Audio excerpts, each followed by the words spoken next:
Hey everybody, I'm Jacki Jing with Jim Vejvoda, and we got our first look at Joaquin Phoenix as the Joker in the origin film directed by Todd Phillips.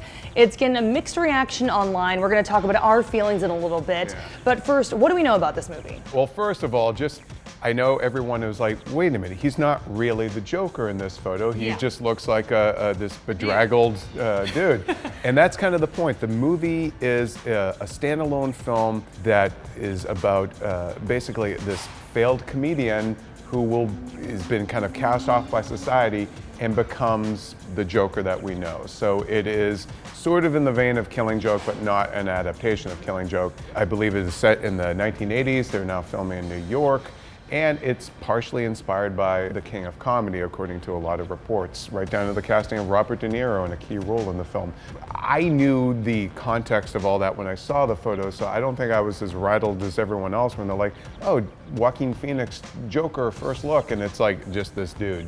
Right, I came into the office today and I was like, I saw that photo, I was like, is this a period piece? Is this like some photo from the 1700s? And then I was like, what is this movie? And then I was like, oh my gosh, it's from the Joker. And I think that because we've seen, any promotional photos or images around anything Joker related, it's always with like the green hair and the white makeup, you know what I mean? So I guess I was just kind of like taken aback, but we do know it's an origin movie, so once I read the caption, I was like, oh, okay, and just taking it in. I mean, he looks depressed, like you said, haggard, beat up, so I was like, okay, I'm intrigued. We do know his name is Arthur. Joaquin is an amazing actor, and I trust that they're going to do something new and unique with it. We're several incarnations into the Joker now on screen, and so sort of what do you do that's different, and this is very different. I guess for me, I was a little bit disappointed that we know that this is an origin story. Like I'm a Joker movie. Yeah, if like we just were like, okay, here's some Joaquin Phoenix story, it's some haggard dude. Maybe they like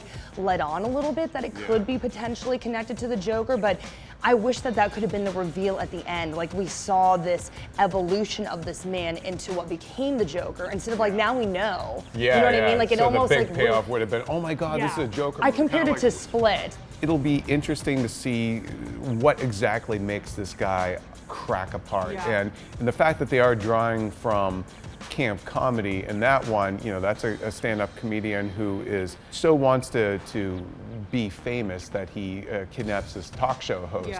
The character in that movie, wasn't necessarily out and out violent.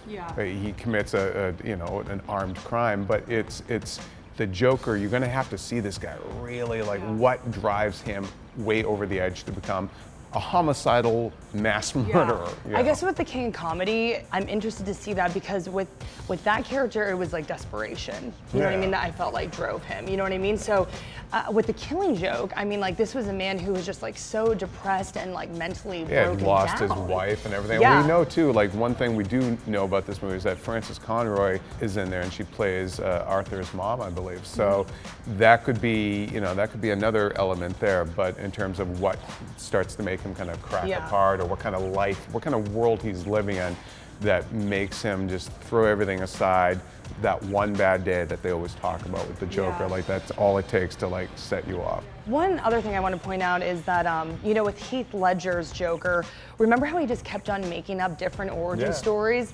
And that almost made me a little bit less sympathetic for him, because I was like, is this guy just someone who's like incredibly evil? So like, I wonder, toying with you, exactly, just toying with like his prey, for lack of a better word. So I'm just interested with what they're going to do. Is it going to be desperation? Is it going to be depression? Is it going to be like, what is going to be this point that pushes him over the edge? Like, I think we're all waiting to see that. Exactly, 100%. Tell us what you think of this first image, and for more on DC, learn how the Joker might play into the new Titans show, and our review of the DC Universe digital service. And as always, be sure to follow and subscribe to IGN wherever you like to watch. See ya.